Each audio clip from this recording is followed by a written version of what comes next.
Oh, welcome to the Sharpe Show. So happy to have you with me this evening. And it's a little bit past 7 p.m. on the East Coast.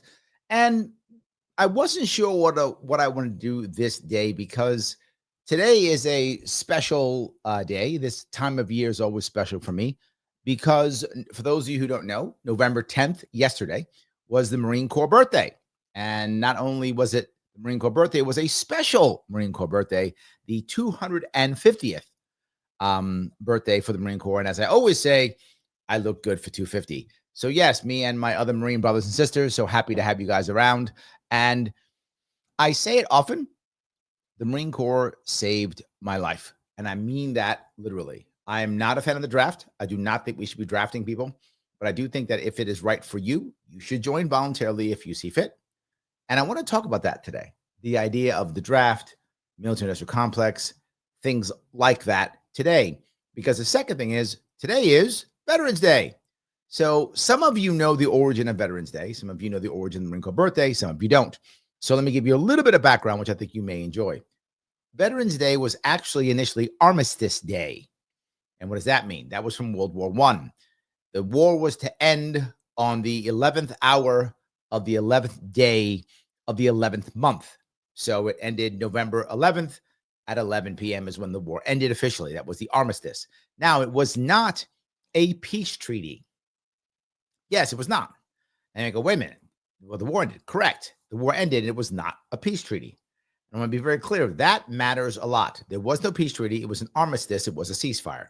And the Germans were open to a ceasefire, to an armistice, to an actual peace treaty. Why? This really matters for many reasons. This happened because America got involved. I'm not joking. If America had not got involved in World War I with the other horrible president, which is Woodrow Wilson, there are many of them. He's one of the horrible president. He wouldn't have gotten involved in this war. The Imperial Germany, not the other Germany with the man with the funny mustache, not that Germany. This is the Imperial Germany when they still had a Kaiser, which by the way just means Caesar or emperor.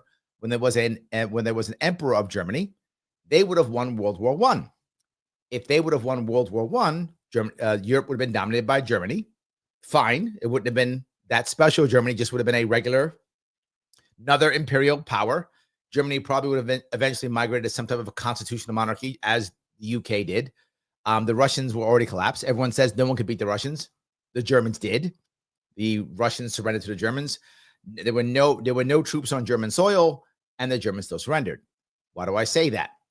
Because often I tell you how if America hadn't have done that stupid unconditional surrender thing, the Germans would have surrendered in World War II. And they go, no, they wouldn't. They never surrendered. They just surrendered in World War I 20 years earlier. So they would have again. That's how that would have worked. So I'm going off topic, but it's just going to show how the American military industrial complex, the American interest in other areas outside of our sphere has always made things worse. Always made things worse. If we had not gotten involved in World War I,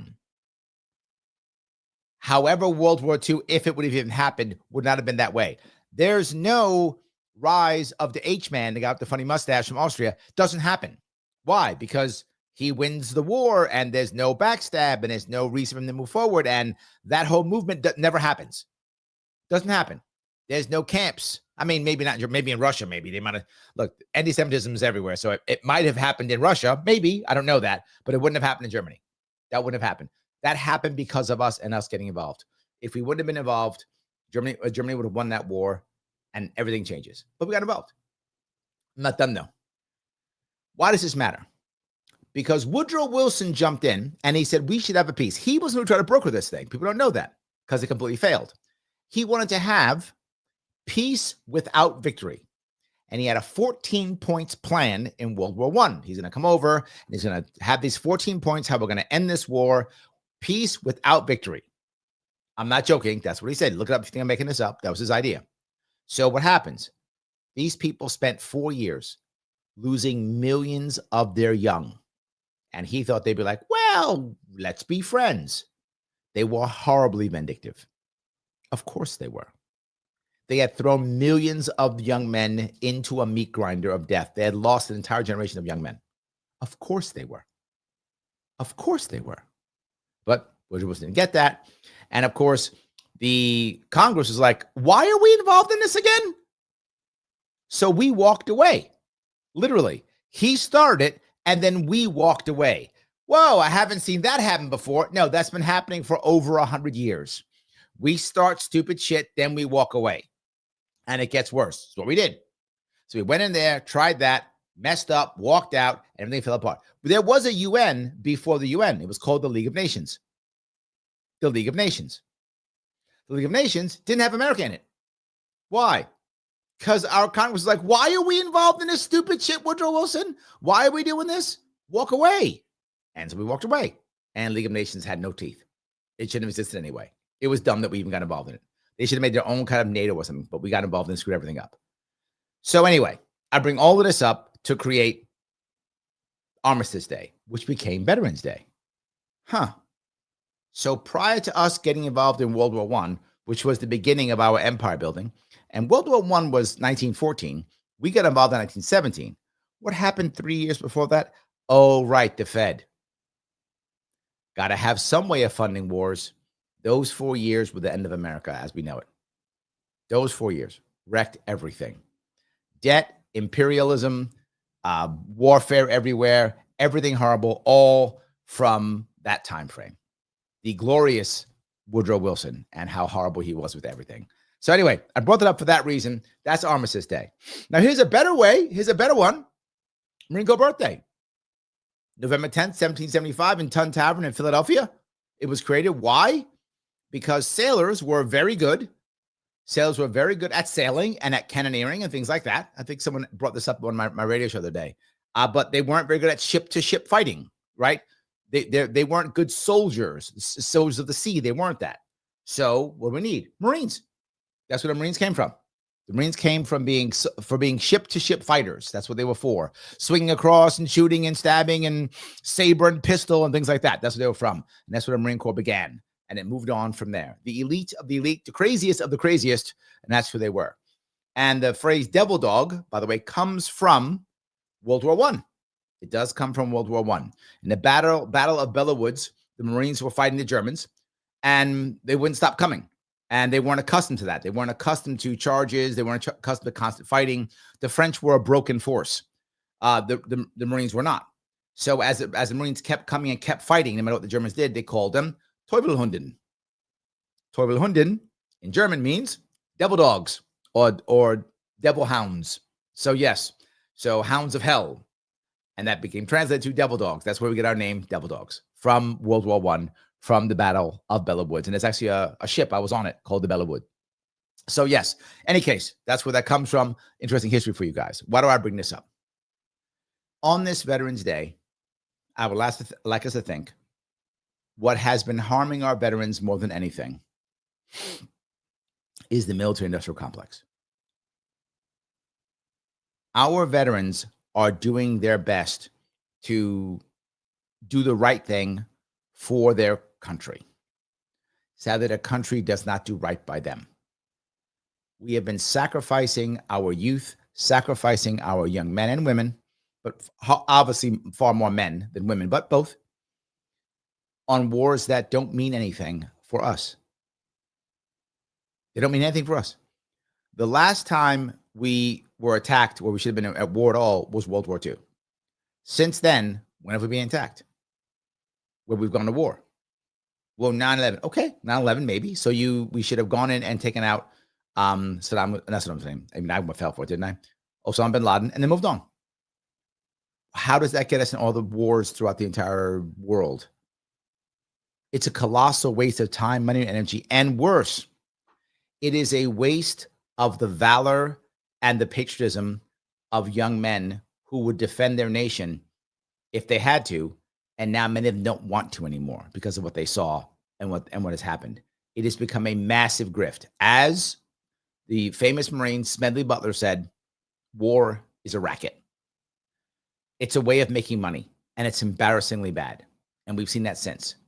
But Larry, the president has to do this. This is important. It is not. And I'm going to walk through a bunch of them and show you why it's not. It is not important, except World War II, because, of course, we were attacked then. I get that. Okay. If we had not gotten involved in World War I, there would not have been a World War II the way we know it. Something else might have happened, but it wasn't that. There's no camps. There's no Holocaust. Doesn't happen. At least not in Germany. Maybe it happened in Russia. Doesn't happen there. Doesn't happen. Would it happen in France? Maybe, but doesn't happen in Germany. Does not happen the way we saw it at all. That's our fault for being involved. World War II. The way we were involved in World War II, we wrecked that too. Our unconditional surrender is the reason why we have two Koreas. It's the reason why we had a Cold War with the Soviet Union. It's all because of our terror. It's the reason why some people died in the last year of the war, because of our stupid idea of unconditional surrender. Why? Because we will be the empire and you will bend the knee to the empire. That was Franklin Delano Roosevelt. You will bend the knee to the empire. And he loved the Soviets. He loved them. He loved communism. He loved the Soviets. He loved the authoritarianism. He loved it. That's why he supported them so much. And that's why he split the world up into two spheres at Yalta. Split it up. Two spheres at Yalta. Churchill was like, you guys are crazy. This is insane. But I need you to win the war, so I'm going to shut up and let the Americans do their thing. And they did. Now it comes to Korea. Why are we involved in Korea? We should have left that alone too. But then the crazy North Koreans would have taken over Korea. Yes, and we lost Vietnam. And right now the Vietnamese are trading partners. If we'd have lost Korea, they'd be a trading partner by now. Yes. Having two Koreas because of what we did puts more people fighting there, keeps China at our back. Nothing but problems. Nothing but problems. Shouldn't have existed. All these things we've gotten involved. Iraq, useless. Syria, useless. Afghanistan, useless. These are all unnecessary wars where literally thousands of young men have died and been broken. And here's the worst part. You've broken the spirit of our nation that people don't want to sign up anymore because we're fighting for nothing. We're fighting for nothing. This is what we have to change. It's Veterans Day. I love my veterans. I'm one of them. They're doing what they feel is the right thing. I get it. It is our job for those of us who decide to get involved in leadership in America to make sure that we do not take their patriotism and their bravery for granted. To make sure that if we send them overseas, there's a reason to send them overseas. If we send them to fight and die and become broken mentally and physically, there is a reason. They're doing it for something other than just the military-industrial complex. Now, I'll move into that if I could. The military-industrial complex is one of our biggest embarrassments, but sadly, we're addicted to it. We are. It is a massive way that we build money, that we build power, that we make jobs. It's the military-industrial complex. Something like, if I remember the numbers right, 50% of all manufacturing in America is somehow connected to the military-industrial complex. They're not all directly like bombs and stuff like that, but 50% is somehow connected to the military-industrial complex. That is how much the government's paying to manufacture. Remember, this is the government paying to manufacture. This isn't natural people going, I want to buy a shirt or I want to buy a baseball mitt. No. This is the government is buying things to bomb people or to have no real value, not creating real value, sitting in some place or being sent someplace or going to bomb somebody. That's our foreign policy. So we decided we're going to support people here all the time. We're supporting people. We're giving them foreign aid. So we're going to give whatever, Saudi Arabia or Egypt or Israel or insert place here, whatever, Kazakhstan. We're going to give them $50 billion in foreign aid. See, because we're helping, it's foreign aid. We're feeding their children. No, we're not. We give them $50 billion. $5 billion goes off to local warlords and thugs.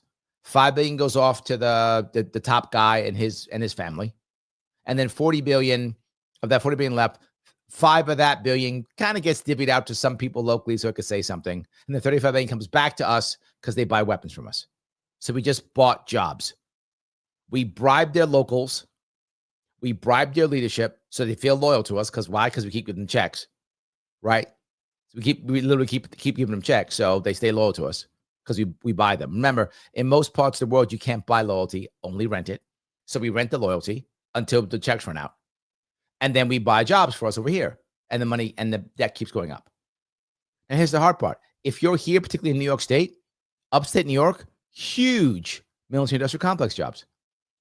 You have that job, you're not mad. It's a job. It's paying you bills. I get it. I wouldn't be mad either. It's paying my bills. I'd be happy to have that job. It's paying my bills. Maybe put my kid through school, let me go on vacation, whatever. It's paying my rent. I'm not mad. That's good. I'm glad I got this cool job. The problem is it's a job that just creates more bombs or more things like that. And here's the worst part. The economy gets accustomed to it, so it can't be resilient anymore. Because remember, the people who make all these things, they don't know how to compete. Let me say it again. They don't know how to compete. What does that mean? They know how to bribe people so they can get jobs. They don't know how to compete. So now what happens if we get rid of it? Those companies will struggle. It is multi-billion dollars. If it's multi-billion dollars, that's worth people doing some desperate things, like putting people underground, if you know what I mean. That's worth doing it. So it can't just easily be changed. We have to make that change, and that's not easy. So I went a bit around, but I'm going to come back now if I could. So military industrial complex, and of course, our actual military. How do we shift our military and not have military industrial complex? And then how do we make the military industrial complex still create jobs? That's the hard answer, right? Libertarians go, just get rid of it. Sounds great, but crazy. Just bring the troops home. I hear it all the time. Just bring troops home and discharge them. I hear this all the time. That's insanely silly. Why? If we bring the troops home, there's give or take 1.5 million to 2 million troops in the military, depending upon where we are. If you count reservists, whatever. Say you bring, I don't know, half of them home and discharge them. You're going to put 1 million young men and women, mostly young men, into an economy that can't absorb them like that overnight. Break all their contracts. They'll have contracts, 2, 3, 4 contracts, 3 contracts, whatever it is. Put them in there, and then boom, have them come into. That's insanely dumb. Now, here's how we begin to keep the empire down while keeping our troops safe and letting the other people who we have, again, made them reliant upon us, how we can get them to do it too. Every single base that we have, and we have something like, is it like 400 of them, whatever the number, huge hundreds of them. I think we have like 700, whatever number of bases we have throughout the entire world. Every one of them is there either through a treaty or a SOFA. A SOFA is a status of forces agreement. So they either have a SOFA, that's an agreement, or they have a treaty, either one. In each case, there is a way to get out. There's a way to say we're done. And it may take years, it may take weeks, it may take months. You may have to explain why, you have to pay a fee, whatever. But they have ways to walk out. Like every contract, there is a way to break the contract, right? A way that they've agreed. Here's how we break the contract. Go through every single one of them, and exercise the exit clause. That over time, of the next 3 to 5 years, we can slowly retreat all of our troops and bring them back. Why does that matter? All of our troops have anywhere from 1 year to 4 years, some maybe 6 years. So between 1 and 6 years remaining on their contracts. Let them know, for most of them, there will be no reenlistments. You keep a very small amount of reenlistments. Let them know. Odds of you being letting to be reenlisted are slim to none. Let them know. So now they have 2, 3, 4, 5 years to prepare to get out. Whether they're going to go to college or get a job, meet friends, whatever. Now those soldiers and Marines, and they have time to go, okay, damn, I was going to be a lifer. Okay, I'm not gonna. I got to recognize I'm out in a couple years. I got to get ready for that. Not just that. America get ready to bring these people back. All right, these guys are coming home. What are we going to do for them? How are we going to make it work? We have time to bring it back. That's why that is the appropriate way to pull down our empire. Not just that. There are countries who they haven't been spending much at all in defense. Why would they? They've got the American military there. Removing them makes them feel naked, right? And now you may not like the agreement that we made, but we made the agreement. We will defend you. Don't spend money on defense. We got you. We've made that agreement. Well, now we're going to break it. That's okay. It will take time. Now these countries have time to go, wait a minute, the Americans are leaving. We have to decide, do we want to rebuild our military? Do we want to take the bases over? Do we want to say we don't care? We want to bring somebody else in? What do we want to do? those countries can do as they see fit, whatever they think is appropriate, however they like. That's how we do it. You do that over the next 4 to 5 years, you will watch the entire empire begin to shrink. Now, do I want all the bases to go away? No, I don't. I want some to stay. Well, Larry, which ones? One very important piece. I want the bases to stay that we need, that generally speaking, naval bases, so that we can still guard the sea lanes. Larry, is it America's job to guard the sea lanes? Sadly, yes, it is. Would it be nice if there were other, countries that would do so and assist? That would be nice. But that Navy does not exist. It doesn't exist. No other country has a deep water Navy like we do. It does not exist. We are the only Navy on the planet that can actually guard the sea lanes. It doesn't exist. Now, could we make a deal over time? Other nations assist, or even pay us for it, right? Hey, you're gonna pay us as you move through. You're gonna pay us a fee to help us take care of the sea lanes. That would work also, right? They could start paying us instead of us paying them. They could pay us to help guard the sea lanes, whatever the case may be. So, or they could begin to build their own navies. That would take years, right? But it could happen. 10 years, maybe 20 years. Other nations could help build out some deep blue sea navies. So they can help us out. Sure, whatever the case may be. But as of now, we need to. So those bases have to stay. If those bases stay, the rest can close, bring the troops home. But Larry, now we're going to be weak. We won't be able to fight a two-front war. And that's what we've been talking about since World War II, right? Because we fought Japan and Germany. We got to be able to fight a two-front war. No, we don't. No, we don't. That's a thing we made up. We don't need that. Did we have that for all the years before World War II? No, we don't. We do not require to be able to fight a two-front war again. But what if the Russians invade blah, blah, blah, the Chinese invade blah, blah. If we're letting people know we're leaving, then they will have to defend themselves. It's not our job to defend every country on the world. It isn't. But Larry, what about NATO? NATO can go away. Have a nice day. Good luck, NATO. We don't need to be in NATO. Yeah, no, some people are mad. Don't care. They don't need to be in NATO. Not required. Not a requirement. They can defend themselves as they see fit. Whatever that might be. Defend themselves as they see fit. They will know we're not there. They can make deals with Russia. They can fight Russia. They can do whatever they want to do. It's not our issue. We get involved, everything's worse. We got involved in Ukraine. And for those of you who support Ukraine, I understand. I'm not mad at you for supporting Ukraine. But here's the fact. We've been supporting Ukraine for now, 3 years, almost 4 years? Almost 4 years we've been supporting Ukraine, right? Same spot they've been in for 4 years, just a whole lot more dead Russians, a whole lot more dead Ukrainians. I've been saying this for years. I've been on record saying this. I've said this in videos and other people's shows that this is the end. It's going to end this way. But Russia's bad. I got it. And we're going to bomb them? No. Are we going to invade them? No. Is the UN going to stop them? No.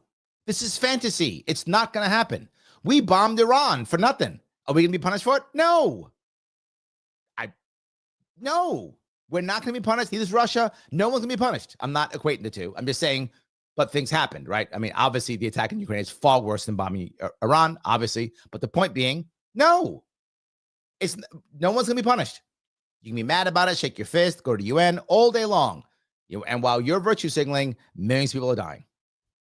Iran figured that out and didn't fight back. They're like, if America invades, ain't nothing happening. They're just going to invade. No one's going to stop them. True. No one's going to stop us if we decide to invade. No one's stopping us. Just like no one's stopping Russia. That's how the world works, sadly. I didn't make those rules. I didn't make this world. That's how it is. I'm realistic. Why the hell are we going to have more people dying? Stop it dying. I know. I'm not virtuous enough for some of you guys. Still true. That should happen. Let it go. Move on. We'd have a whole lot less broken veterans, and we have more of these young men working in our world, working in business, working if we didn't do this. All right. So, but we have to be able to fight 2 wars. That's what I hear. Got to fight 2 wars, Larry. No, we don't. There, at this moment in time, there is literally no chance. When I say no, I mean zero. There is 0 chance of anyone invading America. 0. Not a thing. Not going to happen. Not a thing. 0 at this moment. Now, that could change in 20 years. Who knows? But at this moment, no one's going to invade America. It's not a thing. And when I say invade, I mean traditional invasion, marching across the border, amphibious assault. Not going to happen. There are other ways people will attack America. True. Absolutely. But there is no invasion. We got to be fight the Russians on the East Coast and fight the Chinese. That's not a thing. That's why that concept is silly. We have to worry about 4 separate things, 4 separate pieces of our military, so that we can survive all the other types of attacks that could happen from us. All the other types. Number 1, we have to keep our nuclear arsenal and update it. That's important. I know some people don't like it. Some people don't like it. But yes, we have to have a nuclear arsenal. We have to make sure we have that so we can defend ourselves. That's our insurance against anything else. That's our insurance. Maintain, upgrade nuclear arsenal, number 1. In theory, I could see us getting rid of our bombers. I'm thinking bombers are going to become obsolete. That's my thought process because of drone warfare, things like that. Bombers may become obsolete. I'm not sure about that, but I could see it. But at a minimum, we got to keep our submarines and we got to keep our ICBMs. Have to keep those 2. No matter what. Maybe bombers, I don't know. My gut says bombers are going to become obsolete here in the next 5 years. That's my gut. I don't know that to be true. Gut. Anyway, keep nuclear arsenal, number 1. Number 2, we have got to keep special forces / drone forces. Now those are almost the same. We have to upgrade and keep it. And we have some of the best special forces on the planet. Absolutely true. Right? Because a lot of this is happening. A lot of this is happening to where the point where special forces are more important than ground forces. The people who are attacking us are like, the Houthis and Osama bin Laden and those guys. Special forces take care of those guys far better than anything else. Drones take care of those guys far better than anything else. So that's why I want to keep those guys going too. Very hard, very important. Make that happen. Third piece, cyber and AI. This is critical. We are not as good at cyber as we have been. We're getting better, but we are better, at least, at AI. We are. Those 2 things are going to matter tremendously. That's how we're going to stop each other. AI will become the nuclear weapons of this century. Nuclear weapons were the weapons of mass destruction of the 20th century. AI / cyber will be the nuclear weapons of the 21st century. Because with AI and cyber attacks, you can take down almost any nation. You will have to defend it against something else. So why wouldn't the Chinese use their AI and cyber to, say, destroy the American economy by, maybe stopping people from buying our bonds or trashing our stock market or whatever they could do, that kind of thing, right? Why wouldn't they do that? Because we would trash theirs.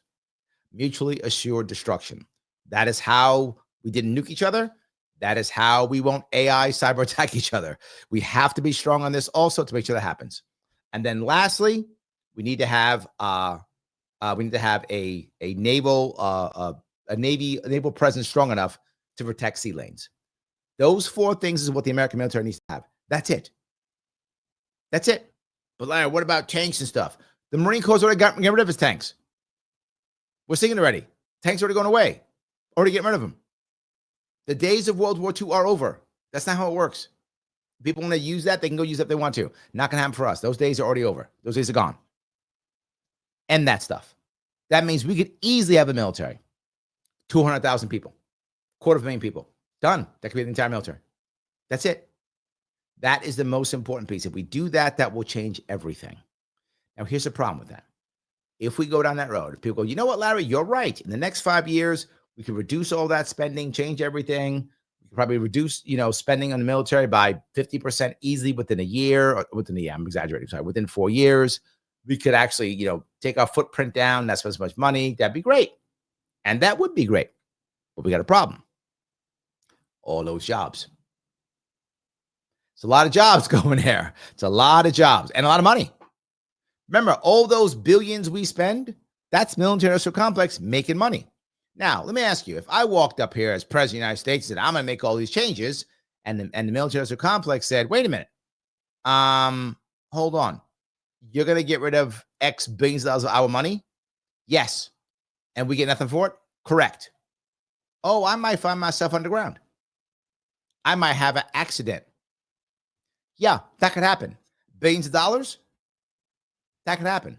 So I have to somehow service the military industrial complex. Yes. Let me grab a couple comments if I could. So many of these comments, I want to grab some. I've been popping around a bit, yapping. Rick, thank you for being a member. 10 months. Thank you, my friend. Aren't we approaching the time when all this scripting just collapses the system? Can we be ready to help what rises from the ashes, something better? Look, my argument has often been most of the people who are in charge, they know Rome is burning. They know the empire is collapsing. They're grifting while the grifting's good. Most of them are. You can see it. They have no plans to fix anything, no ideas to make things better. Now, you might look at my plans and go, Larry, those plans are crazy, but I have an actual plan. Again, you never hear me just go, guys, you're bad. I say that, but then I go, and here is what's good. Here is the answer that I have. And if you think I'm wrong, at least with me, you can say, you know what, Larry? I think maybe this. How about that? Well, what about this? You can have a conversation. If any of you know me, if you've got a better idea, I'm open. But I'm not just going to go, we got to stop the Russians or whatever stupid shit that is, or the Chinese are evil. That's not going to help. That's not helpful. That's silly rhetoric. It doesn't help anybody. I'm giving you an actual way to begin to help to make this work, and it can work. So how to make it better? Yeah, I don't want it to collapse. I don't want it to collapse, Rick. I'm trying to stop it from collapsing. If I want it to collapse, I would just go, yeah, Kathy Hochul is bad and vote for me, whatever. I would do that stupid shit. But I'm trying to actually give you actual answers. I don't want it to collapse. Now, look, a lot of stuff I talk about. Let's say I can't stop it, Rick, and it collapses. Everything I'm talking about still makes sense. The concepts are still good. So if it does collapse, build it the way I'm talking about it if I'm not alive. If I don't survive the Civil War, if I don't survive it, look at me and take the stuff I said and fix it. That's what I would say. That's what I would say. Liberty Lady, thank you. For a member 5 months. Thank you. We're building Larry's channel on his Rumble profile. If you don't follow the Sharpe Way channel, you hate Larry. True. Absolutely. Head over to Rumble, guys, if you want. I appreciate it. Thank you, Liberty Lady. I appreciate it. Thank you. Yes. All right, I grab a couple more of these if I can. I have a lot of these. Josh says, hit the like button. Guys, I know I say it often. Please do so. If you have not hit the like button, I don't know why you wouldn't. It's very important to hit the like button. It's critically important. Please make sure you share and repost this now if you would. Every time you share it does matter. Please share, repost this. If you have not subscribed to this channel, this page, do so. Every bit counts. Please pop on board and subscribe to this channel. It does matter. And repost someplace. Take this and share it someplace. Wherever it is, does not matter. Absolutely. So do that if you could. Click that like button. It does matter. Thank you. He is correct. Let me look over at Rumble if I could. All righty. Pupperoni says, hi, Larry from Webster, New York. Oh, thank you. Where are the jobs? Yes, I'm going to cover that in just a second. I will cover that in a second. Hold on. So I'm going to grab a couple more of these if I could. All righty. People asking about snow. Yes, it did snow in New York. Yes, it did. This is true. It did. All right. Phil says, happy Armistice Day. Yep. There we go. All righty. Bronna says, reclaim Armistice Day. That'd be nice. I like that. Mike says, hey, Larry and all veterans. Yes, this is our day. Thank you so much, Mike. 99 Niner says, hey, Larry, I have a question. Do you have a running mate yet or to be determined? To be determined. I do not have a running mate yet. I've a lot of people I'm talking to, thinking about, but nothing yet. Nothing yet. I don't have to pick one until April. But also it depends. If I get the Libertarian Party nomination and the We the People nomination, do I want to keep the same people in the same one? I could, in theory, have two separate running mates. In theory, I could, but I don't want to. So, yeah. Rick says, if Germany won World War I, de Gaulle would have been Mustache Man. Well, you know, Rick, this is a valid point. This is why I say that there would not have been a Holocaust in Germany if that had happened. That we know, because Germany would have been the victors. There's no need to blame the Jews, so it never happens. However, the people who lost would have been the Russians and the French. Might they have done that? Maybe. There might have still been, I mean, there was anti-Semitism throughout all of Europe, right? I mean, still is, but nowhere near as bad, obviously. But there was those days still. But in Germany, if you had walked through Germany in 1913 and told the German citizens, hey, 30 years from now, you are going to be systematically rounding up your Jewish population and murdering them. And the government's going to be all on board. In fact, the government's going to be doing it. They would have said, you're high. You're insane. We're Germans. In 1913, we love our Jews. That would never happen. They would have thought you were crazy. And if they had won the war, you would have been wrong. That would not have happened if they had won the war. Now, France, they also didn't like Jews. If they had lost the war, they might have been like, it was because the Jews did it. They might have done that. And then you might have found the Holocaust in France or in Russia or something. I think that absolutely could have happened. It just wouldn't have happened in Germany the way it happened. That would have been the issue. It could have been de Gaulle. It's possible. So, yes. Let's see. Hebrona goes repeal 1913. That would be nice. Phil's on board too. That would be nice. Yes. Phil says, the communists have us surrounded. They can't get away this time. And they didn't. And they didn't. So, yes, they didn't. All righty. Bronner says, I never understood the idolization of Smedley Butler. Yes, his words were true, but awful comedian to say that after an entire career of voluntarily participating in wars. You have to understand a couple of things. Number one, Smedley Butler was a great general, and he was brave.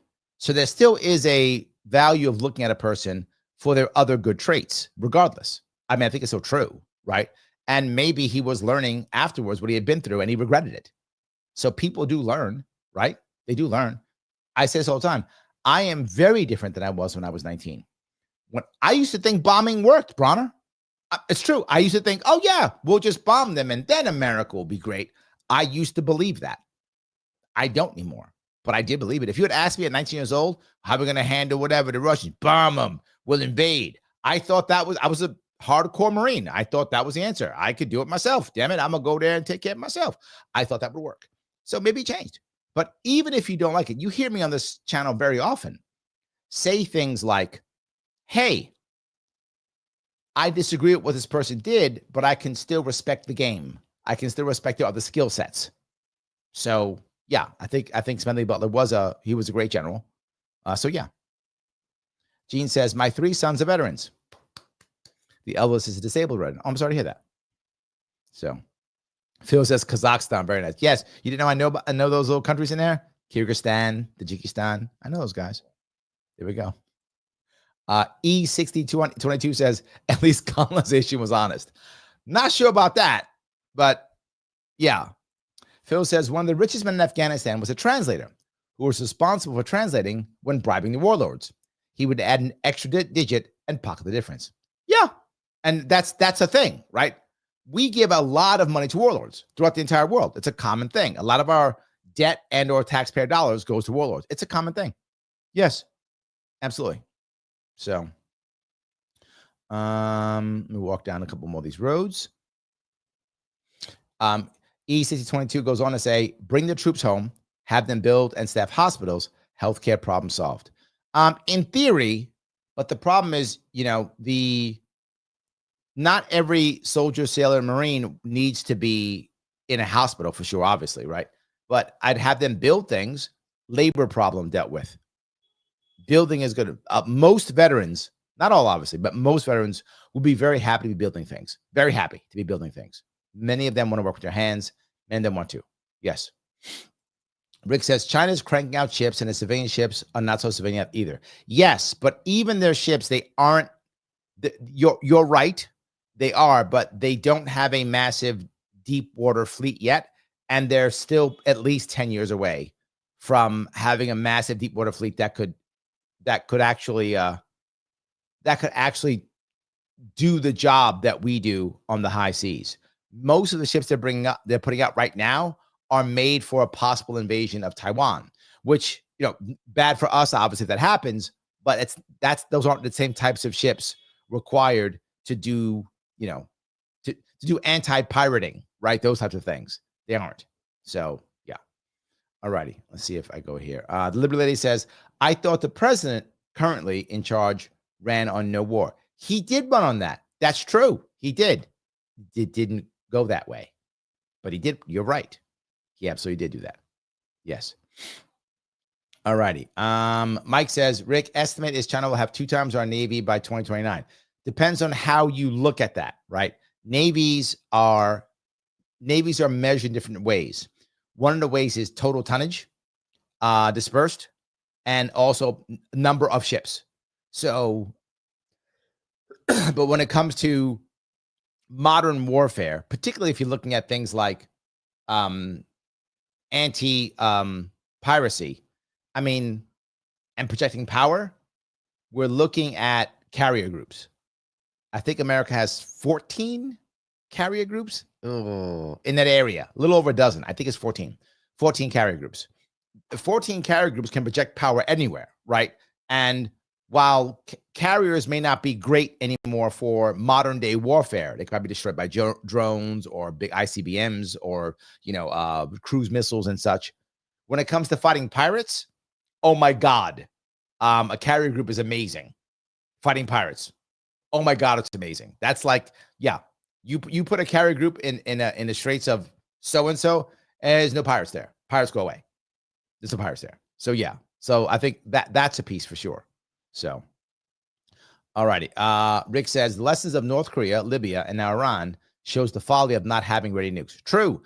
What people think, and they're wrong on this, they think if they get nukes, they'll nuke us. I hear that all the time.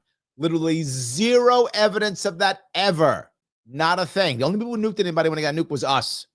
No one else has. It's not a thing. Nukes are not offensive weapons. They're not. Nukes are defensive weapons.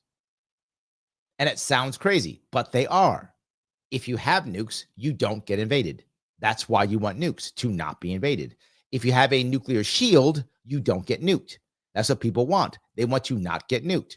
Europe doesn't have many more. Like Germany doesn't have nukes. Poland doesn't have nukes. Why? Because they're part of NATO. NATO means you have a nuclear shield. If someone nukes you, they get nuked.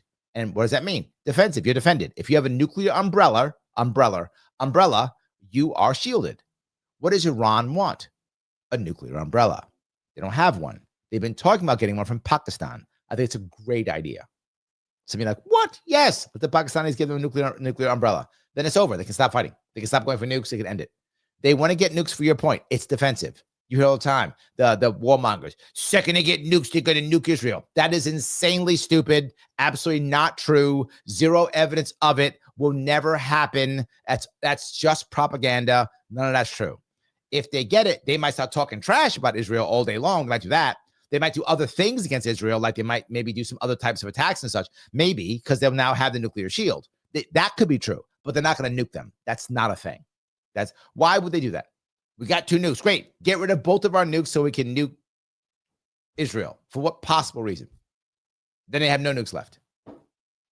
It will be the end of Iran as you know it. It's over. The nation will no longer exist. And everybody knows that. And it's funny, they even say it, like the warmongers, the propagandists who go, if Iran gets the nukes, they'll nuke Israel. The people say that, they go, then they'll be destroyed. Well, then why would they do it then? Like, you're saying the thing. Of course they wouldn't do it. Now, again, would they do other things because now have a nuclear shield? Maybe, but they're not going to nuke Israel. It's not a thing. Again, it's not a thing. It's made up. It's not a thing. So, 99 says to Mike, and Japan had bigger battleships in World War II. True, and didn't matter. They had the Yamato, which was the biggest one they had, and that thing went right under. Oh. Battleships were powerful in World War I. They were obsolete by World War II. That's so funny. Battleships became obsolete very quickly. They were very powerful in World War I and hardly ever used. They were mediocre in World War II. The carrier took over the carrier and the U-boat. The U-boat and the carrier took over in World War II. And the carrier and U-boat or submarine have been key for decades now. And now the carrier is now obsolete. What? It is. It's obsolete. I know you don't want to hear that, but it's obsolete. It is good for things like, again, it's good for things like piracy and stuff like that. But in modern warfare, they'll soon be obsolete. It's soon. Not yet. I'm exaggerating. They'll soon be obsolete. The submarine is not obsolete. It's at the moment still. I see the submarine being valuable at least another 50 years, if not 100. It's still valuable because it's stealthy and it has nukes and missiles. Amazing. And it's very hard. It's very hard to destroy the sub. If they can find a way to quickly destroy subs, maybe you could do a massive swarm of AI guided cruise missiles and or supersonic missiles, and you could put you can't put a submarine under, but you could put a carrier under. Absolutely. So, all righty. Phil, thank you for $2. What's your view on Defend the Guard? Defend the Guard is critical. For those of you who don't know, Defend the Guard is the concept of the National Guard staying part of the state and the governor running it unless the Congress declares war. So the president says, we're going to go invade Afghanistan, mobilize the guard and go to Afghanistan. The governor goes, no. What do you mean, no? I'm the president. I don't care. You have an army. Take your army. It's on my guard. Well, we're going to war. Where's the declaration of war? Well, there is none. I've used an authorization to use force or whatever garbage. Not a declaration of war? No, you may not have my guard unless the Congress declares war. If Congress does not declare war, you may not have my guard. And that we all should be doing that way. That should be the norm. We should not give the president extra troops to fight personal wars. That's what we do. So it's a terrible idea. Terrible idea. So you might say, well, wait a minute, Larry. We're talking about personal wars and that stuff. Is there a place that we could talk about those types of things someplace else? There is.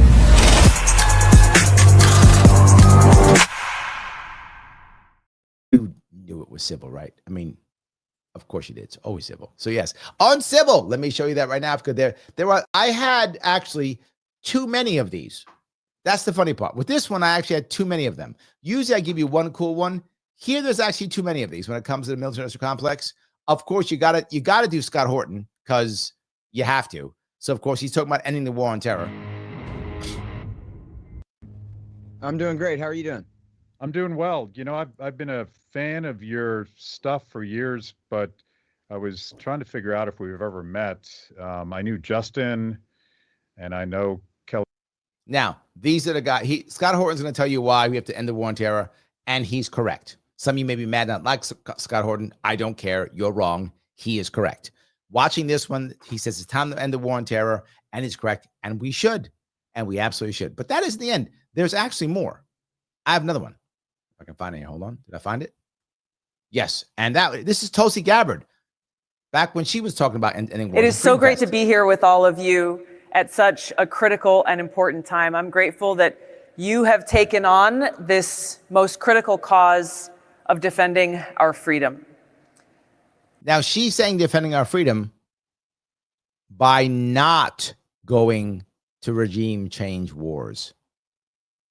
Let's hope she's still there. Some days I'm not sure, but I would like her to stay there.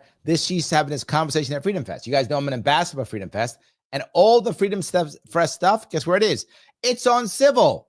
Even the stuff I've done, me and Andrew Yang on Civil, me and Cornel West on Civil. Yes, me and Maj Touré on Civil. You can watch me and all the cool kids. You can watch me and all the cool kids on Civil, CIVL.com. Put in the code Larry10. That is Larry, the coolest name on the internet, plus 10% off. Do that. You can watch all the cool stuff. Plus, there are 6 separate episodes of We Fix It Wednesdays that you can only find on Civil. That's it. That's all you can do. So pop up on Civil. There's always something cool. We are going out of our way to give you. I chat about this often. I know. I chat about it often. Places like Civil and places like that. We are talking about ways of having good conversations without the conflict machine, without yelling left and right is evil, orange man bad, brown man bad. We're not yelling that. We're having actual conversations. And you can listen to Tulsi Gabbard and go, you know what? I get it. Or you know what? You're wrong. You can listen to Scott Horton and go, you know what? He's wrong. Or you know what? He's right. You can do that. This is what I want us to do more and more and more. Civil.com, CIVL.com. Code Larry10 for 10% off. Check it out. They support the show. Please support them. And I'm on it. You can see me in all my Freedom Fest cool stuff. And We Fix It Wednesdays. All there on Civil. All right. Appreciate you guys popping in there and checking that out. I really do. Thank you for that. All righty. Let me grab a couple more comments if I could. All righty. We grabbed that one already. I don't know why. Okay. I made Rich unhappy. He goes, oh man, I was a big fan of tanks. Me too. I am a big fan of tanks also, and they're obsolete. So yeah, they are obsolete. They're going away. You've seen it already, right? The best Russian tank, what is it called? The T-14? Is that what it's called? I think it's T-14. I think that's what it is. It is not even in play. And our tanks, our Abrams, they were literally the best tank in the world, trashed in Ukraine. Just destroyed. We don't want to send anymore because they're getting bombed. They don't want to put any more in the front. They're getting trashed. Who's going to want to buy them? No one's going to want to buy our tanks anymore because they're getting trashed. Yes. It's crazy. Yes. Arthur says, Mr. Sharpe, can we get you on part of the problem with Dave Smith? Sure, bug him. Do it. Bug him. Bronner says, a 200,000 man army along with 100 million civilian gun owners sounds good to me. I'm not fighting that either, Bronner. That sounds brilliant to me. I'm good. Yes. Key says, if China is developing specific bioweapons, you need to understand the little monsters could develop a taste for their masters. Germs mutate and share info. Yes, I don't think that this is a key part of China's issues, and here's why. If there is to be some type of bio or chemical or whatever, I guess bioweapon in this case, that affects a specific type of person, ethnic background, gene pool, whatever the case may be, the more diverse your gene pool, the safer you are, right? The higher chance that you are immune or you can create antibodies or you have some natural immunity to it, whatever, the higher the chance. The Han Chinese are not very diverse. If, to your point, it, mutates and it can attack Han Chinese, there's going to be a whole lot of dead Chinese. America is insanely diverse. The odds of us being destroyed by a biological weapon, slim to none. And I'm not joking. The weapon would have to be so devastating towards humans in general, it would wipe the planet off. It would kill all humans. So like if you were an alien and you were trying to kill all humans, okay, we'd be destroyed. But if you were any other group and you were trying to get these types of people, it's useless against Americans. Useless. It has zero. It is not going. If it at all backfires, it destroys the more homogenous situation, right? The more homogenous it is. So places like Japan, the Han Chinese, Korea, Finland, oh, they're gone. Like there's gonna be none one left. They're fried. They are fried. Russia too, fried. Right? They're all just fried. Russia's got some diversity in it too, so maybe not. They're fried. America, most diverse. We're good. So if that's true, Keith, it should be against us. That will be a dumb move to fight us. If we're the enemy, that is. So 99er says, I second the Dave Smith idea. Maybe take it one step further. Could Lab Chance consider Smith as running mate? He does not want to run at all. I know he doesn't. And he's in New Jersey, so he couldn't run in New York anyway. So, but thank you for that. I appreciate it. So yes. Pepperoni, thank you for the $20 over on Rumble. Third time's a charm. Larry for governor. GOP let MAGA down. You're not wrong on either one of those. Third time is a charm. And GOP did let MAGA down. That's true. Yes, absolutely. So, Lunatic in the house, he says, as I'm doing air disc brakes on a trailer, happy Veterans Day. May the force be with you. Thank you, thank you, thank you. Yes. All righty. Mike says, if you want Larry on major platforms, the key is for public to reach out to that platform, i.e. Smith, multiple times. He's right. 1,000 times from multiple people, and Larry's on. Same with Rogan, etc. He is correct. Yes, guys, if you want that, please bug Dave. Go on his platforms, bug him. It does matter. He does pay attention. Yes, absolutely. Ken says, I seem to remember a president didn't want to go to war. There's an anniversary coming up in 11 days of what the military industrial complex can do when you threaten their cash flow. True. So, all righty. Let me see if I can go here. Andrew says, Larry should put a libertarian on his merchandise shirts and coffee mugs. Not sure what you mean by that. If you could, yeah, maybe. I don't know.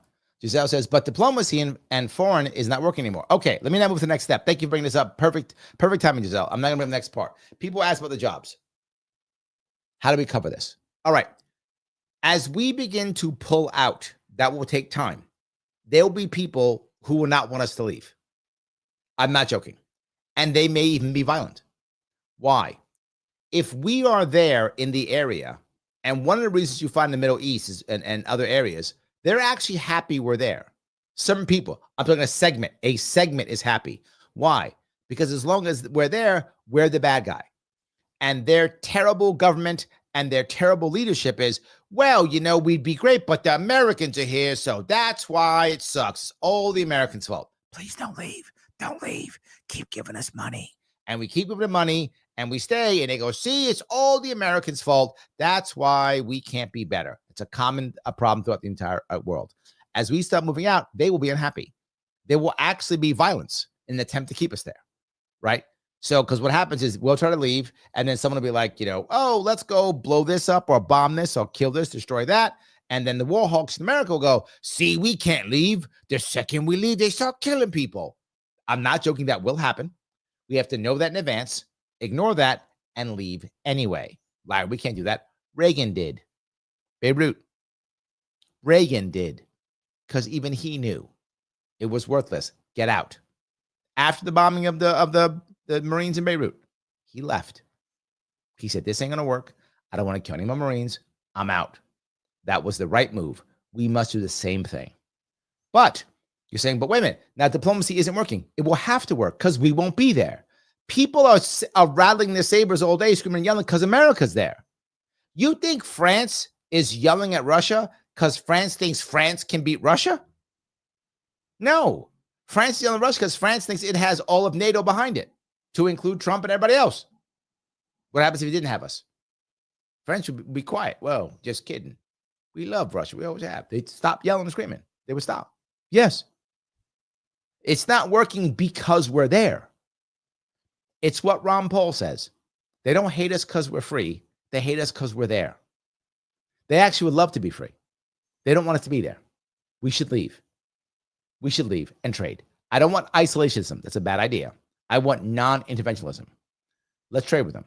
And that goes to the next piece. All right. We have lots of enemies out there, right, that we've made up. North Korea, made up enemy. Iran, made up enemy. Cuba, made up enemy. What, Larry? They've done none of them. All made up enemies. All we have to do is stop harassing them, and they will not be our enemy anymore. How do I know that? Vietnam. I bring it up all the time.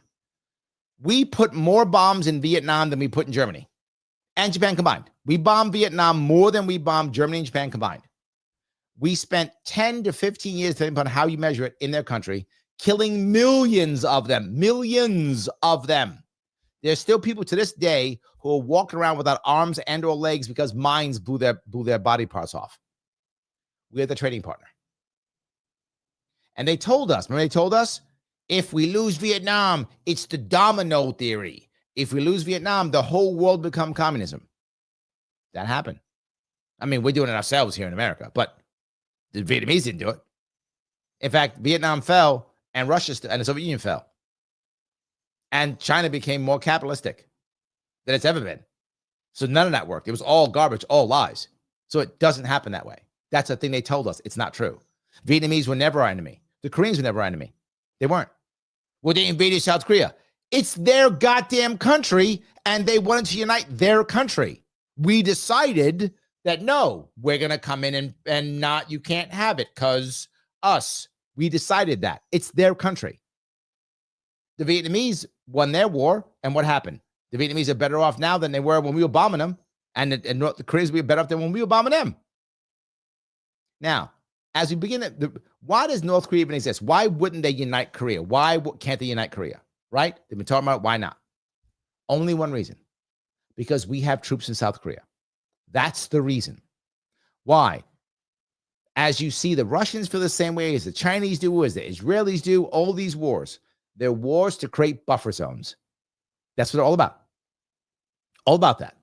Russia wants a rump state in Ukraine as a buffer zone against American forces. They already have Belarus. Now they want Ukraine as that. That's what they want as buffer state. Not just that. The Chinese don't want America on their border. So what's North Korea? A buffer state. If you remove American forces from Korea, then there's no American forces on the border of China. They would happily allow Korea to unite. Well, Larry, that would be a mess. How would it happen? Why do you care? It is Korea. They will find a way. Somehow Germany figured out how to unite.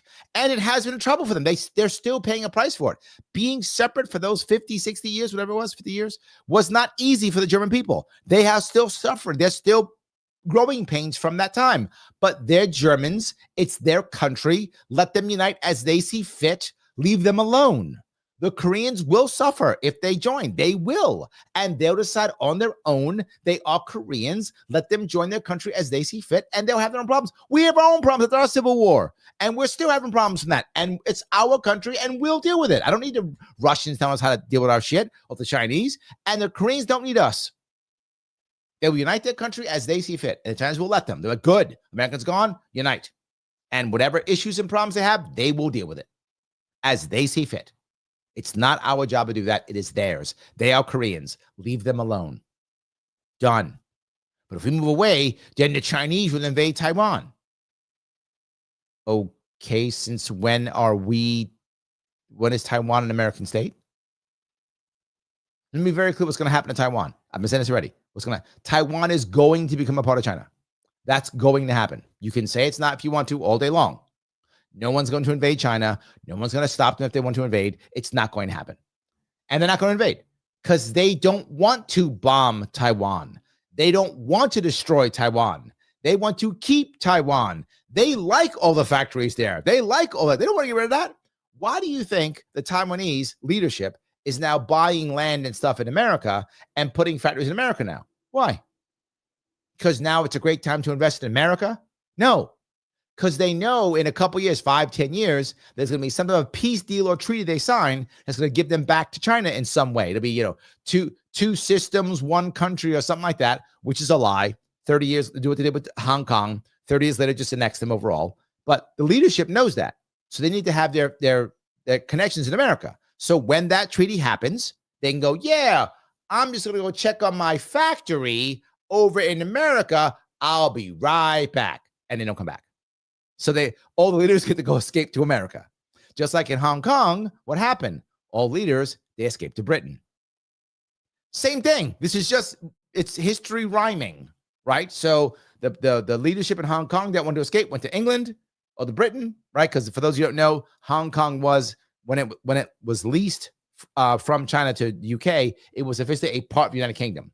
You didn't have to have a passport to go there. You were a UK citizen. That's how it worked. You just go there back and forth all you want to. I visited there back in the 90s. So that's how it worked. Well, Taiwan would be like, oh, yeah, we're getting ready to make that signature. Yeah, I'm just going to check. I got something I got to look over in California. I'll be right back. They're coming back. They're going to be gone too. Same thing. That's what they're going to happen. So even when that happens, it goes away. So why do I bring all this up? Why are we embargoing Iran? Why are we embargoing Cuba? Why are we embargoing North Korea? No reason. Because we decided to. It's silly. Stop. Just stop. Open those places up. Okay. Why do we open them up? Because as I said earlier, the people in the military industrial complex, the Halliburtons of the world, Halliburton doesn't know how to compete. They don't compete. They bribe. They don't know how to compete. They can't compete. They'll get their ass kicked. They can't compete. They bribe. That's their whole business model. It's been a business model for decades. So what are we going to do? We are going to give the military industrial complex special treatment, monopolies, special treatments in these new places like North Korea, like Cuba, like Iran. But Larry, oh my God, that is nowhere near libertarian. You are correct. That is not libertarian at all. It isn't. But when you give them, say, 3 years, 5 years, whatever the case may be, give them time to make some cash, reform, change how they do business so they can keep making cash in the long run and compete again, because they cannot now. Well, Larry, why are you giving them the thing? Because if I don't do that, or whoever's leading doesn't do that, they will have an accident. If you don't do that, nothing changes. You will find yourself underground. There were people who were talking about ending the military industrial complex. You can ask them about it if you want to. JFK, oh, wait. RFK also, oh, wait. Yeah. You start talking about getting rid of the military industrial complex, you go underground. That's how that works. So you talk all the trash you want. We should do this. You should do lots of things. And if you say that, you'll have an accident and you'll be underground. So to not go underground and to not have an accident, you have to give them something so they don't put you underground. But Larry, that's unfair. Yes. Larry, that's horrible. Yes. Larry, it shouldn't be that way. True. And still true. That's kind of how it works. So I'm just being real. That's how it works. All right, I'm going to grab a couple of these if I can. All right. Over on Rumble, Joel says, I'm commenting on Jimmy Dore. Thank you. Anomaly. Viva Fry. Thank you. Alexandra Fasulo. Yes, I saw her too. Thank you. Thank you. Guys, please don't stop. Yes. Phil, thank you for the $1. What's crazy is that Pol Pot came to power in opposition to our bombing of Cambodia. True. We caused the spread of communism. Our wars in Syria and Libya led to radical Islam in Europe. True. Yes. We have made everything worse, Phil. Everything worse. But people still are fear-mongering and warmongering when every time we get involved, it makes things worse. Just walk away. Just walk away. I bring this up all the time because I keep saying it, and that's why I have this. Just walk away, and there will be an end to the horror. That is, I say that so often. I have that clip because I say it all the time. Just walk away, and there will be an end to the horror. It's true. I say it all the time because it's just, sadly, it's just too true. I wish it wasn't so damn true. That's why I use it so much. All right, I'm gonna grab a couple more of these. There's so many of these. I love this. So, all righty. Let me grab this one. I want to keep going down here if I can. Arthur says, Mr. Sharpe, have you spoken at all about the new Buffalo Bills Stadium and how bad of a deal it is for New York? So many times. So many times. I've explained why it is bad, how it is bad. Yes. So many times. Yes. Kiko's going to say, China's also bullying the Philippine ships. Also true. Daniel says, yeah, China's building lots of amphibious vehicles. Yes. They're building tons of them. So they're building lots of ships. That's true. But at the moment, if it was in the high seas, we would sink the entire Chinese Navy without, it would be a slaughter. If it was close to China's shores, we might be in trouble because they have so many surface to sea missiles, that supersonic missile that might really wreak havoc on us. But if it's out in the high seas, we would sink their Navy in 5 seconds. Like I'm exaggerating, but their Navy would take a massive beating. I mean, they would get us too, but a massive beating if it was in the high seas. But if it's near like their coast, who knows? That might be a little different, but yeah. So look, the reality of it is there's no chance of them invading us. There's no way a Navy could get to our shores. It just couldn't. We would destroy the Navy. There's no chance. So yes. All righty, grab some more of this if I can. Okay, Gene says, I thought the only anti-war presidential candidates last year were Chase Oliver and Joe Stein. True. True. Brona goes, I do agree with a great general. I just have always wished we had no need for great generals. But we will, yes, but we'll always, right? War, there'll always be a need for generals to hopefully end wars. That's the hope. So E6022 says, if they get nukes, we won't regime change them. Yep. Plain Nut 767 says, we're down to 10. Nimitz will be decommissioned soon when it returns from its cruise. Okay, 10. I thought it was about a dozen. I was off by a little bit. I thought it was like 14. Maybe. But yeah, still a lot. I mean, a lot. I think the Chinese have one carrier group, and it's nowhere near as powerful as ours. I think it's one carrier group. And we outgun them 10-1. I don't know if any other nation has an actual carrier group. I don't think any other nation does. I think it's us and the Chinese only. I could be wrong. Mike, you probably know if he's still watching. I'm not sure. He might not be watching him, but if he's watching, he would know. But I think, I think it's only us and the Chinese. That's it. Yes. Morgan says nuclear subs are the best chance we have. 100% true, Morgan. That is accurate. Yes. Phil says with an F-35B, they could have a submarine aircraft carrier. Oh, I didn't know. That's interesting. I like that. That's kind of cool. Okay. Morgan says declaring war through Congress, laughing. Yeah. I wish that wasn't true. Yes. Arthur says Scott Horton, the anti-war goat. True. Absolutely true. Yes. That is absolutely true. Rich says, I'll be joining Civil soon. Thank you. Don't forget, it is Larry 10. Yes, the T-14 Armata. Yes, T-14. That's the newest Russian tank, which they are not putting into play. They are not putting into play at all. Yes, they're not putting into play at all. So Ed Bid says drones are a new aircraft carrier. I'm not sure yet. We're not there yet. I think that could be true. The problem, of course, with drones is distance, obviously. And then how do you use them, right? So I don't think we're there yet. I think we will be there soon. We're on our way. And I think AI is going to help tremendously, right? Because we're going to start having fire and forget them drones. And that will be massive because then a drone will become a carrier of other drones. There'll be one massive drone, be a drone carrier, to your point. That we're not there yet, but we're totally on our way, right? So I would just go, drones will be the new aircraft carrier. They aren't yet, but they are on their way. There'll be one massive drone, and there'll be a whole bunch of little drones on that drone, and they'll be like fire and forget them drones. So yes, 100%. Mehdi says, units that use their armada are not at the front as of yet. They have a different role in place. Are you saying you think they're going to use it for some massive strike? I don't see it. I don't see it. Maybe. I can't see it. I think everyone thought that Ukraine-Russia war would go from World War II to World War III. It went back to World War I. The Ukraine has shown that with the way the system works, it's back to World War I. Tanks are not useful. I mean, I'm exaggerating. Tanks are not as useful as they used to be. You're finding now, if those of you are paying attention to this war, you're finding now they're assaulting towns with 15 guys. That used to be like 2 companies. They would drop 200 guys into a town. Now it's like 10.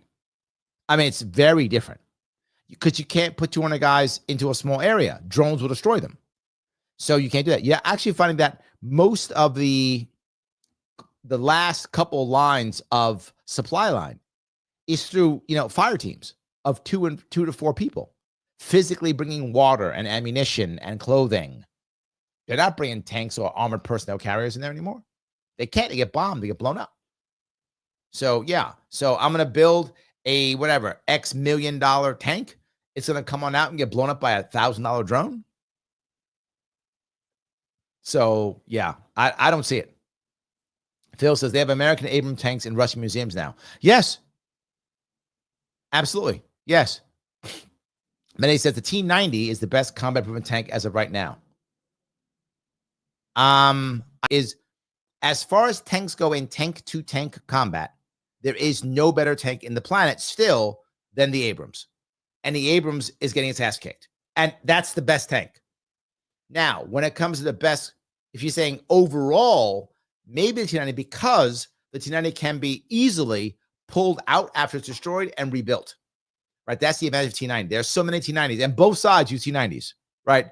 Remember the Ukrainians used to be Soviets. So they both use that type of tank. So if my tank gets blown up by a drone as an Abrams, to get that thing back and fixed is a pain in the ass. You have to just leave it and let the Russians take it. But if you get a T-90, you can grab that tank, get it back, repair it, and it's back in action.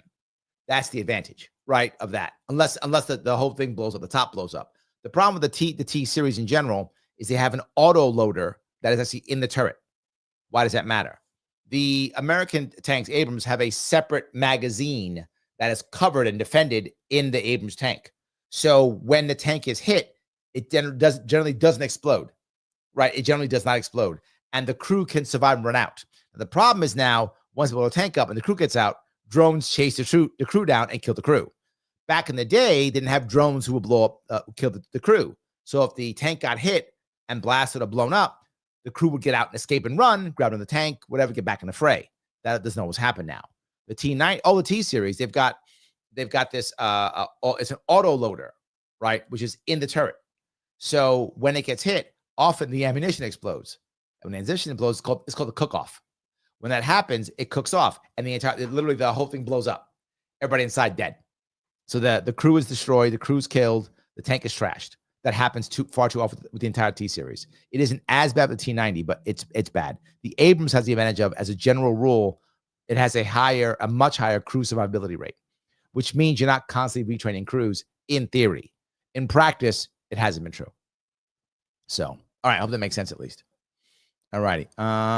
Phil says, I think you're likely going to see fast, lightly armored vehicles becoming more important. This is the era of the technical. What you're finding right now, Phil, is unarmored vehicles. Because the armor doesn't matter. right? The drone blows the armor up. It doesn't matter. So either it's either heavily armored, like they call it the turtle tanks. So they create massive tanks that have like turtle armor all around them, 2 and 3 massive group around them. They're called turtle tanks. The problem with that kind of tank is it's so slow and it gets burned out because it becomes so heavy, right? And then if anything gets hit, where the tracks get blown off of the mine, you can't even recover that tank. It's so goddamn big. So they have the big turtle tanks and then unarmored vehicles. Because why bother? You're dead either way. The point is fast so you don't get blown up. In fact, they in the war now, they've literally had now they have motorcycle units. We haven't had motorcycle units since World War II. They now have motorcycle units. So yes. So anyway, interesting. So alrighty. They went down those pieces. Dave says Larry doesn't like labels. True. All right. Matt says, I don't see Mark Levin or Ben Shapiro or other America First is up in arms and upset that the leader of Al Qaeda is being welcomed to the White House today. Oh, no, some are. Some are pissed off. Some are. Some aren't. So Mehdi says the problem with the military industrial complex is it's decentralized with subcontractors shipping parts back and forth across the U.S. for different parts, the machine process working in it for 18 years. Yes, let me cover a couple of these things. Let me move on. Thank you for this. Good timing to get back to what I was talking about. We have to give the military industrial complex literally monopolies for several years in these countries so they can begin to grow and stay and the jobs don't just go away, right? Again, unfair, but I think, yes, it has to be. So, yeah, I do believe that. So, but we have to change how we do things. You are correct. The military industrial complex is just a government jobs program. You're right. And they purposely, ship parts back and forth and make it inefficient on purpose. Why? Because that's how you get the jobs done, right? I'm going to vote for the military industrial complex because that puts jobs in my state. Well, wait a minute. How can I get some jobs in my state? Or I won't vote for it. Okay, fine. You'll get some jobs in your state. So they're being inefficient on purpose. So each senator and each congressman can say, I brought jobs to my state. You are correct. That is a common thing. It is a jobs program. The military industrial complex isn't for our defense. It isn't. It is a jobs program. That's what it is. It is a way the government creates jobs. That's what it actually is. It's not for our defense. And you're totally correct. But here's the problem. How do we fix that? And this is what Phil brings up. Thank you for this, Phil. What do you think about Anduril versus traditional military industrial complex? Thank you for $2. What does he mean by that? We have to change how this works also. This goes back to both pieces that they both brought up together. How it works now. Some contractor pitches the Pentagon, hey, we can build this new cool thing. Maybe it's a drone carrier, or we can build this cool new armored vehicle that's going to be a turtle tank that will be defensive against drones, whatever. And they showed them the prototype. Here's what we could do. Here's how we could do it. Here's blah, blah, blah. And the government goes, oh, we like that. Go build that. We'll pay you to go build that. That's what it is now. We'll pay you to go build that. What? Yes. So how much will it cost? And I'm part of the military industrial complex, and I go, it'll cost whatever. We'll build it for $10 million. Or million. Million. Sorry, about how silly was I? We'll build it for $10 billion. Okay, great. Wonderful. Sounds good. And then we're going to vote on it, right? Whoa. There's no jobs in my place. Okay, we'll put some jobs in your place then. Great. Well, that's going to cost more money. This is literally to Maddie's point. So, okay, 11 billion. Well, how about okay, 12 billion. Well, how about me? Okay, 13 billion. Fine. So we'll do that. You all get jobs, $13 million. Done. Great. So they stop building it. We keep paying them. Oh, there was a problem. Problem? Yeah. So-and-so happened. Oh, you want to cancel it? No, we already put $7 billion into it. We got jobs. I can't get those jobs. Okay, great. So I know we said 13. I meant 23. This happens every single time. This happens every time. Not one time. Every time. So 23 billion. Okay, great. Now 23 billions. Yeah. And now we figured out we can also do these extra cool things. Extra cool things. Yeah. Remember it used to have that? Now it comes with an extra toaster. Oh my God, a toaster? Can we make Pop-Tarts? Yes, Pop-Tarts. Didn't know that. I want Pop-Tarts. Wonderful. Extra 2 billion. Yeah, but I want to make Pop-Tarts in my state. Okay, it's 3 billion. Now it's 27 billion. This is the whole thing. Again and again and again. Now, what does Anduril do? Anduril says, I made this thing. Would you like to buy it? Oh, how much does it cost? $10 million. Oh, we just bought? Yeah. I I want to buy that. Done. That is the way that we should do our military complex, but we don't. Why don't we? Because it's a jobs program. That's the reason. What business would do that? Is there a business on the planet that would go, hey, we need a fleet of cars? Awesome. Okay, who can build me cars? I can build you a fleet of cars. Awesome. I'll pay you to begin building my fleet of cars. I don't have it now. I might have it in a year from now. It's fine. I'll just keep paying you, hoping that you will give me a fleet of cars. And that they'll be what you say. They may or may not, because you have no proof because you never built one before. Correct. And here's money. No business would do that unless the goal of the business was to spend the money so you can make jobs. So you can hand out jobs. How many times have I told you the goal of politicians is not to be successful, is to hand out jobs. That's why you hand out jobs. That's why our traditional military industrial complex is a jobs program. We have to change it to be, oh, we make a great tank. Wonderful. We'll buy that tank. Done. We make a great drone. Great. We'll buy that drone. Done. That's not how it works. And they don't want to change it. Why? Because then they can't hand out jobs. The goal is to hand out jobs. The military industrial complex is not about defense. It isn't now and never has been. It is about a jobs program. That's what it is. This is why I said earlier, to get them off, you have to get them someplace else so they can. The military industrial complex is not evil. People think it's evil. It's just apathetic. It does not care. If their bombs blow people up, good. If they don't, good. They don't care. If you just keep buying bombs and just drop them in the bottom of the ocean, okay, just keep buying bombs. I don't care what you do with them. Well, we're going to bomb children. Fine. I don't just buy bombs. We're going to put them in the bottom of the ocean and for nothing. Great. Buy more bombs. We're going to shoot them into the sky and put them on the moon. Awesome. Buy bombs. They don't care why. It's irrelevant. Just buy more bombs. Now, do they want to sell bombs? No. They don't want to sell bombs. They want to sell things that have a very high markup without competition. What can I do? Where can you do that in any other place in the world except military industrial complex? No other place in the world can you do that. Sell very high markup stuff with no competition. Where else can you do that? Only military industrial complex because it's a jobs program. So I have to recreate that in some way so that they will actually do it, which is why I say, here's a monopoly where it's just you in North Korea or just you in Cuba. So you get the same thing. They recreate it with time limit. It's recreated with a time limit.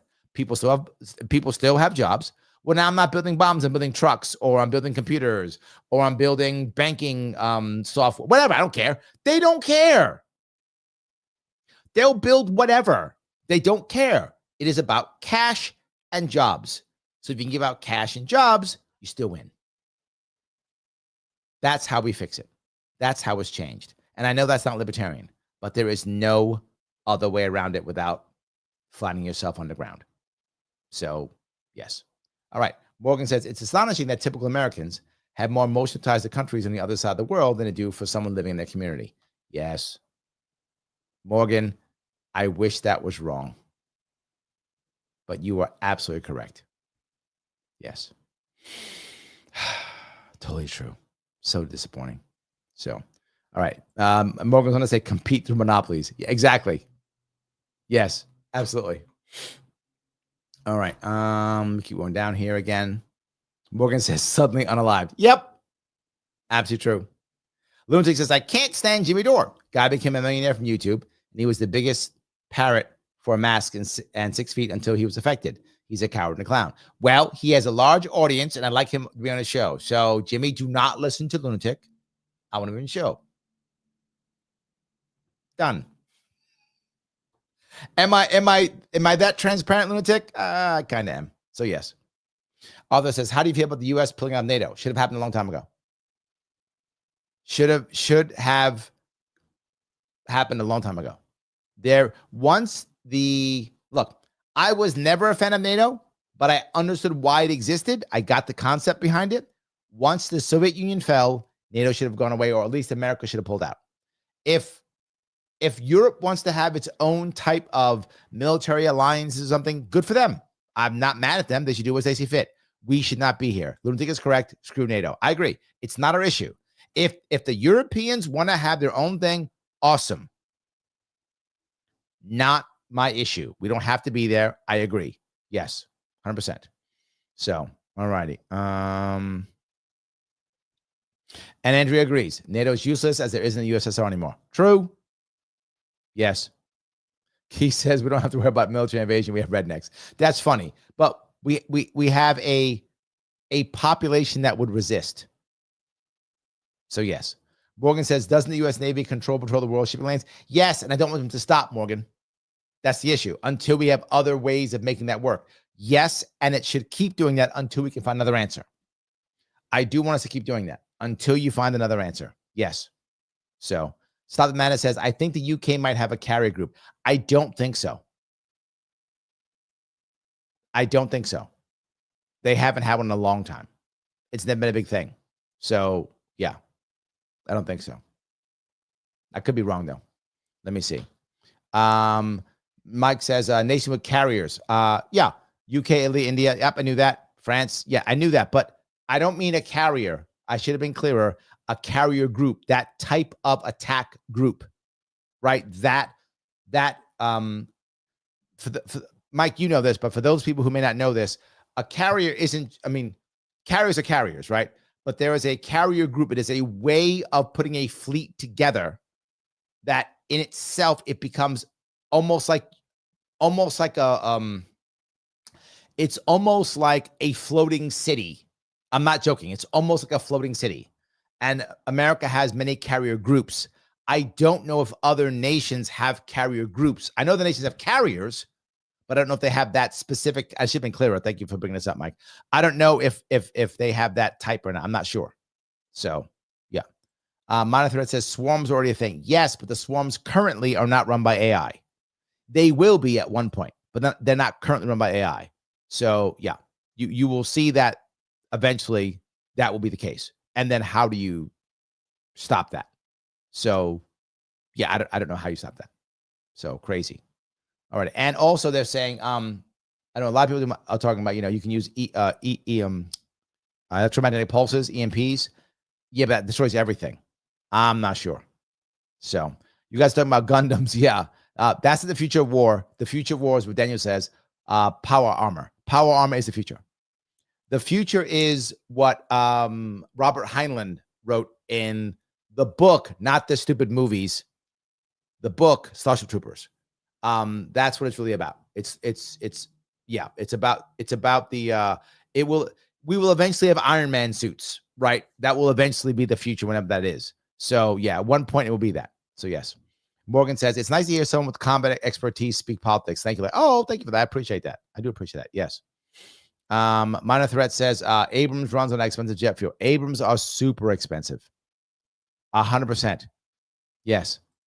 Ken says, back to motorcycles with rags and machine guns. You're not wrong. You're not wrong. So, Mike. Oh, my God. Ogre. I remember that game. My God. Dude, we're old. Yes, when Steve Jackson comes out, tanks will be back. And that's my point, right? The only type of tanks that are working now, if you know, are the massive turtle tanks. How do you create that again? It's challenging, right? It's challenging. That will be the one way you could do it, right? That will be the one way you could do it. Yes. Fran says the acquisition process is FUBAR. True. FUBAR, for those who don't know what that means, is effed up beyond all recognition. That is, yeah, it's true. And we have to end it. But again, the point is making jobs. Adirondack says we must be working on an Ender's Game type drone system with kids thinking they're playing a game. It's going to be AI at one point, right? At one point. Yes. At one point, we'll see it. So Morgan says, got to have a toaster in a tank. I agree. We need Pop-Tarts. Oh, what are we doing? What are we doing? So, yes. Keith goes on to say, war is a sink for wealth. No wars. We'll become very rich and happy. 1984, Big Brother loses control. Remember, the wars are not meant to end. They're meant to continue on. Correct. We have always been at war with East Asia. Of course we have. So, yes. All righty. I like that. It's good. There we go. Matt brings it up. We got to build more bombs because we're not fighting Oceania anymore. We're fighting East Asia.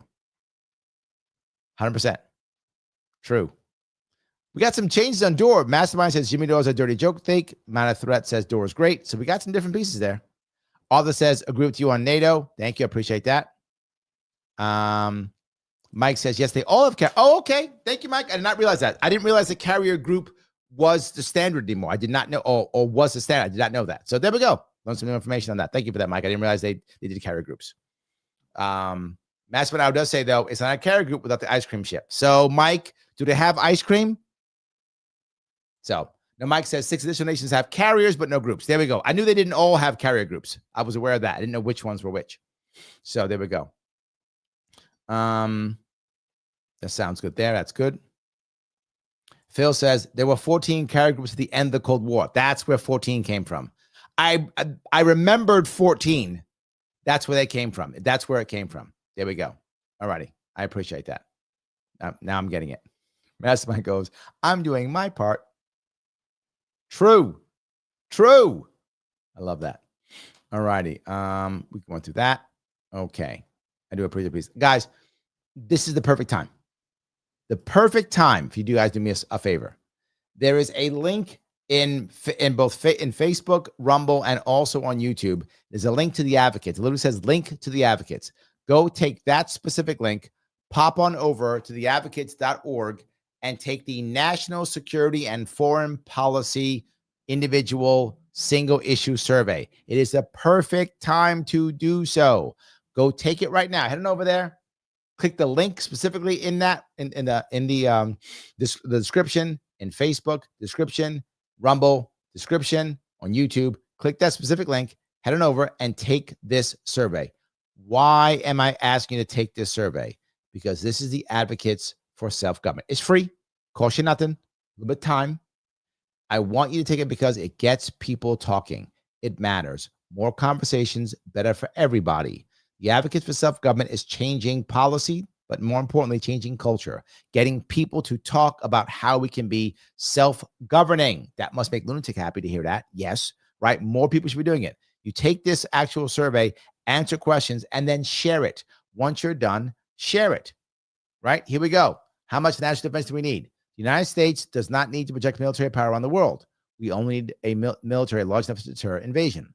Or we need a military large enough to protect democracy around the world, but not so large that it robs funding from domestic programs designed to end economic inequality. 3, we need an active fighting force large enough to fight and win 2 wars at the same time. This means our military should be larger than at least the next 2 largest military powers combined. What is closest to what you think is accurate? Click the one you want and move on to the next one. A voluntary military is better. If a draft must be used in emergencies, it must take all classes and races equally, but national service to address social problems would be better. Or 2, a voluntary military is better, but a draft is acceptable in times of need. There must be no attempt to rig such a draft for purposes of social engineering. Or 3, it's wrong to use slaves to defend freedom. Any war that requires a draft shouldn't be fought. Which one do you think? Where is your head on the draft? Pick the one you want and move on, whichever one you think. What limits should be placed on presidential war making? Congress is too weak and too slow to respond to dangers in this high-tech world. The president is the commander-in-chief of the U.S. military forces. He should have the power to order military action whenever intelligence agencies identify a threat to our national security. Or the president can initiate military action without a formal declaration of war, but only within the restraints approved by Congress in the War Powers Act. War should not be waged to protect oil or corporate profits. Or 3, the president should never initiate military action with a formal declaration of war by Congress. It would be best if Congress never voted to commit U.S. military forces on overseas actions. Which one is closest to you? And you go down and down and down, and once you're done, share it. Please share it. Other people should be looking at this and thinking about it, having conversations with you. The Advocates for Self-Government is changing culture. It is getting people to have the important conversations required. It does matter. Guys, please help me out. Head on over there, take a test, and share it. Thanks. I really appreciate your time, guys. I really do. So, yes. All right. Let's see here. I think I grabbed a bunch of those pieces. That's all good. All right. Service guarantee citizenship. Okay. Starship Troopers, the movie, was a cult classic. I get it. But the book was 80,000 gazillion times better. In fact, before I had the Avalon Hill board game Starship Troopers as a kid. Yes, I literally had the board game Starship Troopers as a kid. So, yes. Phil says, is the Second Amendment an anti-war amendment? It is not. The Second Amendment is an anti-government amendment. That's what it is. Yes. It is meant to defend the first. So it is an anti-war amendment. I mean, you could still have wars, of course. And back in those days, there weren't many huge standing armies, right? Most of the time militias were brought to bear. So they were made for militias to defend the states against different things. So yes, it's not an anti-war amendment. I don't think so at all. I don't see it that way. I mean, maybe someone else does. I do not see it that way at all. That's not how I would see it. I hope that answers your question. So yeah. So in any case. So guys, I would like you to do me a favor. Click the button known as like. I know I ask you all the time, but this cannot grow. If you've noticed, I have moved this away from the Larry Sharpe properties. It's only on Sharpe properties, which cuts my viewership. It does, but I have to keep them separate because of stupid laws and reasons and regulations, but I have to. So I am doing so. So because of that, it cuts down the number of people who can see it. So do me a favor, guys. Click the like button so it hits the algorithms. Click that share and repost it someplace. Put it any place else, doesn't matter. If you have not subscribed to the Sharpe Way channel or page you're watching this on, please do that. Every single one does matter. It's important. But more important, remember, after this show's up, after the live is over, please comment after the live. It is important. I think I covered everything I wanted to cover in this. I think I did. I hope I did. Guys, happy Veterans Day. Happy, for those of you who are Marines, happy birthday for my Marine brothers and sisters. I appreciate it. Please comment on the live. Very, very simple. What do you think about the military-industrial complex? Most simple. What do you think about the military-industrial complex? One of the best ways to service veterans is to not make so many of them. Absolutely true. If it's not live when you're watching it, remember, a couple of it is going to pop up. Please watch one of them right away. Algorithm loves that. Please do that. I will see you all very soon.